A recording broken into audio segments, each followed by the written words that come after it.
You're listening to Cards to the Moon, a podcast about trading cards from both a collector and investor perspective. We hope you'll stick around for the ride as we take a deep dive into the state of the hobby, share some hot takes, hopefully some useful advice, and fun stories along the way. Hey all, welcome to another Friday edition of Cards to the Moon. I'm Clark from 5 Card Guys on Instagram, and with me is Hyung of Integrity Sports Cards and John of Trade You at Recess. So off the top, I wanted to quickly touch upon the change in leadership at HGA, the grading company that ran into some issues, especially with their current backlog. And to tell you the truth, I don't know the whole story, partially because I'm not a huge fan of HGA to begin with.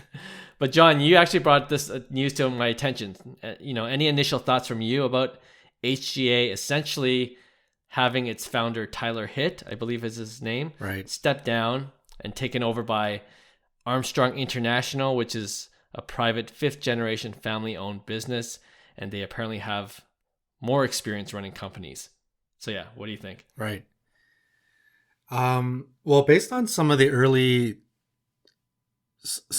reactions, people who are fans of HGA, I guess it seems like it's a bit of a sad day because a lot of people were actually fans of Tyler, of his customer service and the way he handled a lot of his customers. So it appears, and again, none of us really know what really happened in the back end, but it kind of appears like he might have been pushed out.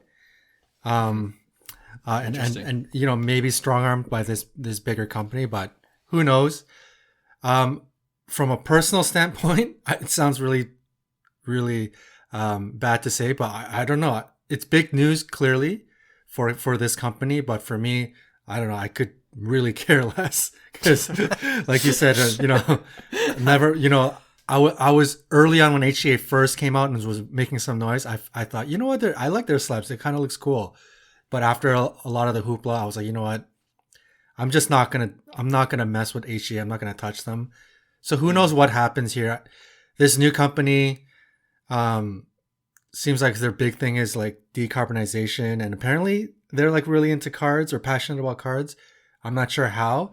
So not exactly how it's gonna work, and if they have a strong enough presence or anything to be able to rebrand HGA or build up the HGA brand that's been so hammered down and just so destroyed. And like, I don't know. I don't even know how you would lift up that brand at this point.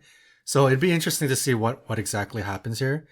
We'll see. But it's, I think there was a lot of people that were pretty upset, I guess, overall, because their like 60-day submissions were taking like ridiculous amounts of time, right? So I think it might be hopeful that, something, better operational could happen with this new ownership. But I think you're right, John, where, it was kind of like, okay, get him out of there and restructure because how it was going on wasn't really working. Right. But yeah, I don't have much to say on that just because, yeah, I mean, I don't own any HGA slabs. I don't want to, go into, just trashing HGA at all because, they seem to have, a big fan base too, right? So I know a lot of people are looking forward to change, I guess, with them because they just want their slabs for the most part, right? And I think that's key is getting the slabs moving for fellow collectors so we could all enjoy the hobby. Yep. Unfortunately, I don't have much to say either. Like I said off the top, I'm not a really big fan of HGA in the look, so I don't know what the change in ownership is. It just like going to be operational, in terms of finding efficiencies there, or are they going to do an overhaul completely and change the look of the slabs? I would think they would have to shake things up internally, operationally, just because the issue is getting the slabs out in a reasonable amount of time, because you need to get the cards pumping out. So I think this will allow, I guess, them, because they seem Armstrong International I guess it's AI. That's the inside joke, right? It's their I didn't abbreviation's AI, and they, I didn't even you think know, about but that. yeah, but I believe they're, successful in their industries and in running businesses and mainstreaming, logistics is one of their strengths. So, I'm hoping for the, positivity of the hobby, that it's for the better. Yeah. And like I said, I don't want to sit here and, criticize HGA because, they've done their part with, whatever they wanted to do. And they obviously have, a fan base, and who's not to say that, they're providing value to them. Right. So, sure. that's, yeah. Other than that, I'm pretty neutral on the fact. I don't know much about it, but like I said, it wasn't great to begin with, I think. So I think it could be a step in the right direction. Hopefully, Sure. Right. yeah. Yeah. The concern right now, though, for HDA, and I'm sure it's on their docket, is whatever fans they had left that are now disgruntled because their cards have been taking 60 days, 90 days, 120 days. It could be a point where they're just like, I just want the cards back. Like, Right. after this, I don't know if I'm ever going to use them again. So, man, this company coming in, they have some work to do. That's the bottom line. It may not be just organizational restructuring. This could be something way bigger. And I don't know. I'm very skeptical of their ability to recover it. So I'm actually now fascinated, because I'm so skeptical, if they can actually achieve a rebound. Yeah. I'm kind of with Hyung on this. Like, I hope they turn it around. Like, a strong grading companies are good for the hobby, I think. And, Right. it's too bad. Like, they, when we first started even airing this podcast, HGA seemed to be, trending in the right direction, but they kind of dropped the ball a little bit. So Right. hopefully they can recover with a change at the top, and then we'll see. All right. So for the rest of this show, I wanted to take time to answer one question submitted to us by Dave Schwartz. Thank you for being a listener to the podcast. And appropriately for this episode, it's a question about grading. And I think it's one that a lot of newer collectors are asking as well. So I'll just read his email to us, and then we'll try to answer it the best we can. He says, my PC includes raw cards only. It's an aesthetic personal preference. To maximize my returns, I grade a card before I sell it, but as a newish collector, I'm beginning to realize that not only are there different grading companies, but that those companies all have specialties. It seems that, based on reputation, Beckett might be best for subgrades and first Bowman Chromes, PSA for high-end cards, SGC for low and mid-range cards, or when you're in a hurry, forensic, etc. It's pretty confusing. I've heard you talk before about grading companies, but can you shed some light on what each company is best at, what their specialties are? In the long run, does it really matter at this point who I get to grade my cards? So first, what do you think of his assessment of the different specialties that each grading card company brings to the table? I think for the most part, he hit it on the nail. I guess the way the hobbyist looks at it, I think it's changing a little bit with, BGS, obviously, just having no access to BGS. So the question becomes, 2020, 2021, 2022, these Bowman Chromes are being graded by SGC and FCG, and the lack of grading by Beckett in the last couple of years might affect or might change that kind of game moving forward. But I know before, when Beckett was popular, it was the go-to for like first Chrome, for instance, right? And it held its value for the most part compared to a PSA. But I feel like they've dropped the ball a bit as well. And I think in terms of his assessment, it's pretty spot on. Your ROI is going to be your PSA slab.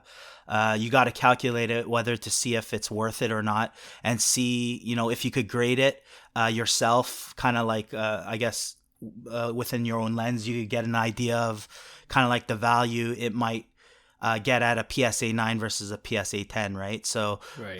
assessing the value first and understanding, it's expensive to grade with PSA. You got to think about upcharges, because upcharges will, take you into a different category. So you might be better off kind of like submitting at a higher express instead of a regular, because your value of the card, if it gets graded a 10, it might bump up to that value graded fee anyways, right? So stuff like that with PSA is to be mindful. I feel like SGC is a great alternative right now, just in terms of the mixture of turnaround time and price point and resale value. Right now, you can't go wrong with SGC. It's very credible from the old school heads and vintage. They're well known in the grading industry.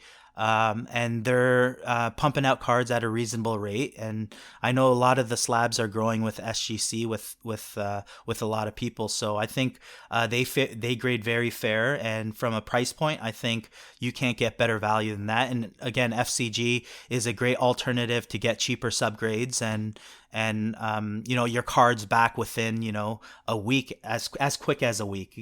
Obviously as you scale up, that's pretty much not sustainable. If it is, then we need to take a page out of their book as well for everything, right? Or at least PSA could use some advice at that point.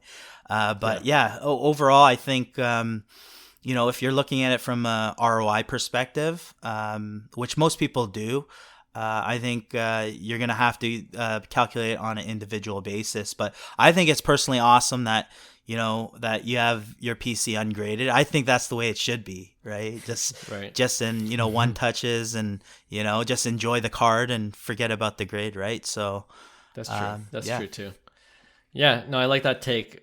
Do you have a number, like a dollar amount in your head when you think about submitting to PSA? Because if you do Express, that's like what, 150, 200 right now? Yeah, exactly. I'm the PSA 9 value has to be over 1,000 for me personally. Okay. Just because high end. Yeah, and I have to know what I'm getting into as well. Like if I don't have a chance at a PSA 10, I probably won't send it to PSA, to be honest, because I believe, if it falls below a PSA 10, but you get a PSA 9, it's going to be a 9.5 at SGC most likely, right? Or it has a chance to be a gem mint at BGS, right? So, I mean... Got it. Yeah. How about you, Johnny? Yeah, you know what? The question that was asked, I would probably reframe the question. It's not so much that each company has a specialty, because it really has to do with the fact that, number one, they're all credible graders. I think everybody trusts, for the most part, they all individually have some criticism in their grading. Sure. But for the most part, they're all very credible graders. So nobody really has an issue there, and big issues there. It really, especially over the past 2 years, it just really comes down to ROI, where you're going to send it, especially when the prices were pretty similar, not in the current landscape where you can't send anything to BGS unless it's $300 Express or whatever their pricing is.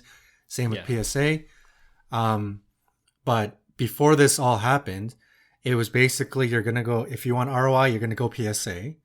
And if you're pretty good at grading the card yourself, like kind of, pre-grading it yourself before you send it in, and you've done it before and you have some experience of what you feel is a 10. If you feel it's slightly off, like I think it's a 10, but it might be slightly off, those are the types of candidates normally you would go BGS, I mean, the pricing has changed quite a bit these days, but in the past, it was PSA 10 is obviously the big king in terms of value. BGS 9.5 being not too far behind, and then a PSA 9, for example, or an SGC 10 being even lower than that. So if you couldn't get the PSA 10, you're going to try to salvage the grade by going to BGS to try to get the 9.5. Right. And then if you just think it's a 9 and it's not going to get a 9.5 at all, then again, at that point you would probably go PSA as well. But it really came down to ROI. Now the landscape has changed a lot. You can't go to BGS as easily unless it's a monster card. And now SGC has come into the picture. They're grading quick. They're grading cheap, and their values on the market, the brand value is starting to go up. So, maybe the SGC 10 is still not as strong value wise, you know, in some big cards versus like a true gen BGS or a PSA 10. But you're getting that flexibility. You're getting your card back within 20 business days, 25 business days. And that gives you the opportunity. You know, you got a card show next month, boom, you can take the card. Or Sure, you need to free up some money. A lot of people learned if you're looking at all these people getting PSA subs from a year ago back, look at what's coming back. They're getting, you know, Kyle Lewis's, they're getting Gavin Lux. We joke about this all the time. But, you know, back when they sent it in, Kyle Lewis bases PSA 10s were going for like $90 US, $100 US. It made sense to get it back quick and sell it, but you got it back 12 months later when it's worth less than the cost of grading. So this is the danger of putting your money into a grading company that is not going to turn it around within 30 days, right? That flexibility. And you just, with this day and age in the market, anything can happen. So I think these are all the factors you have to take into account. I think it's not so much that they each have specialties. It's really about your ROI and your strategy and what you're going to try to do with that money, right? Now, again, there's a PC component to this, and that's just purely, I'm going to pick the one that looks the best for me and my PC card. I like the tuxedo look. I like the clean PSA slab, or I like the thick kind of glass BGS premium feel. That's purely PC. I get that as well, but right. For the most part, it's been mainly about the ROI, and that's how people kind of take it, right? I think that's the question he's asking. He said, to maximize my returns, I grade a card before I sell it. So he is looking at ROI. And I hear you, but the turnaround time is the big thing now, right? Like, for sure. I said it before in another episode. I just got my Tyler Hero sub back, green Prism PSA 10, which I sold for like $80, but it was a year later.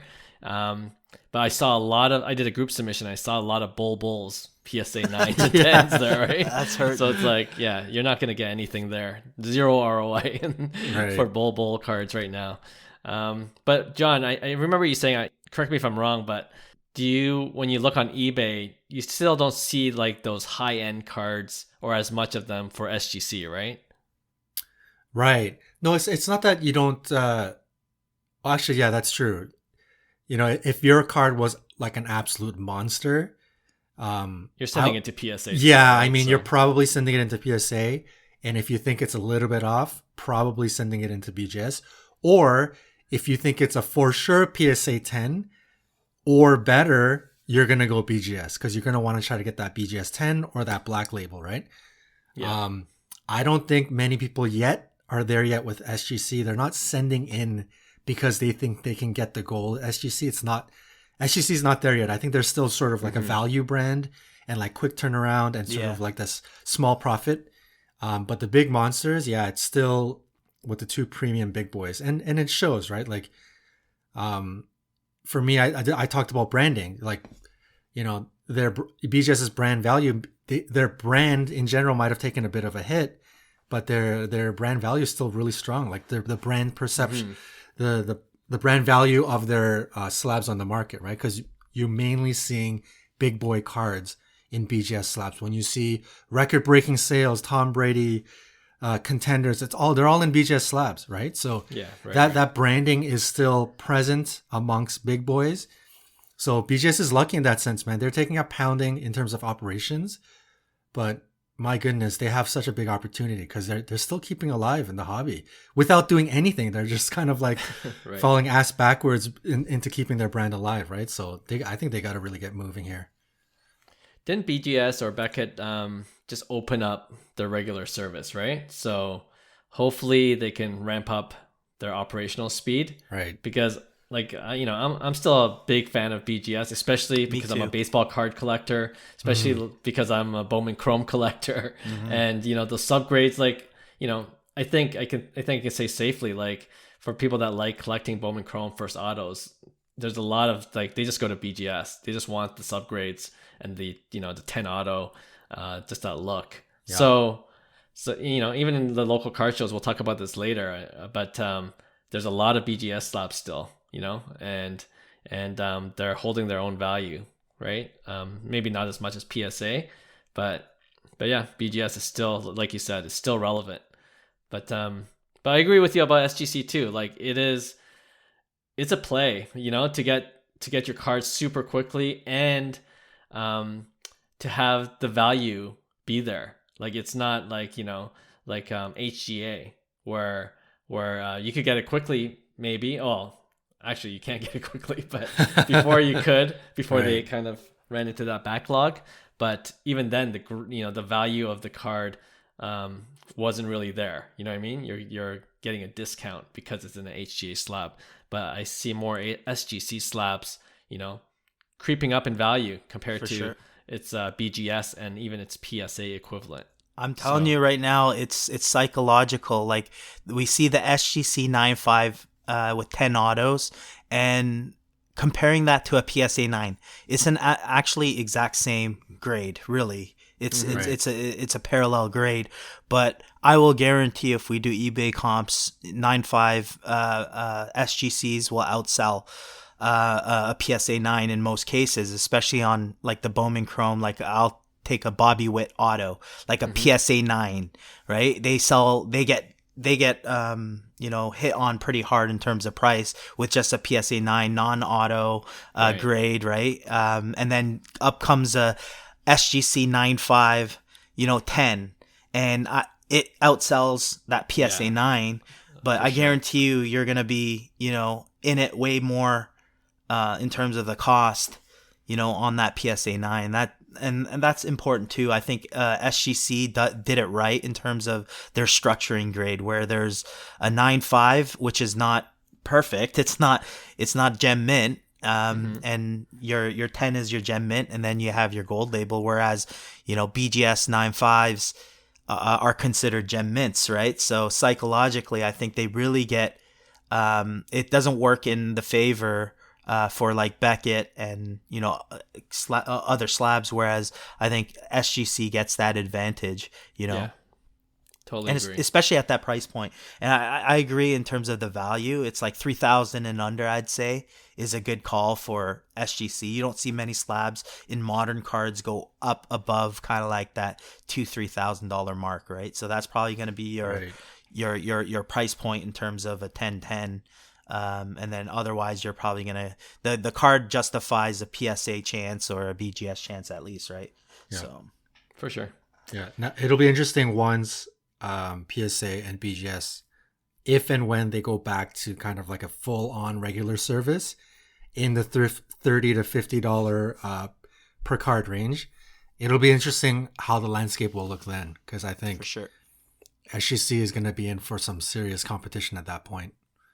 Yeah, I was going to just say that. Yeah, like if you ask us this question 2, 3, 4, 5 months from now, we might have completely different answers. Totally, I know. Right. So, Dave, I hope that answered your question. We appreciate all the questions that we get from either on Instagram or on email. And if you do have a question of your own about anything in the hobby, you can reach out to us on Instagram and DM us at either at Cards to the Moon or at 5cardguys, or email us at hello@5cardguys.com. We hope you enjoyed this Friday episode. If you did, we appreciate you giving us 5 stars or a good review on wherever you listen to your podcast. We'll see you guys Tuesday for a regular weekly episode. Bye. Hey, thanks for listening to Cards to the Moon. We'd really appreciate you subscribing to our podcast wherever you listen to your podcasts. And you can also connect with each of us on Instagram at 5cardguys, or you can follow Hyung at Integrity Sports Cards, or John at TradeU at Recess. You can also check us out at 5cardguys.com. Thanks again, and hope to connect soon.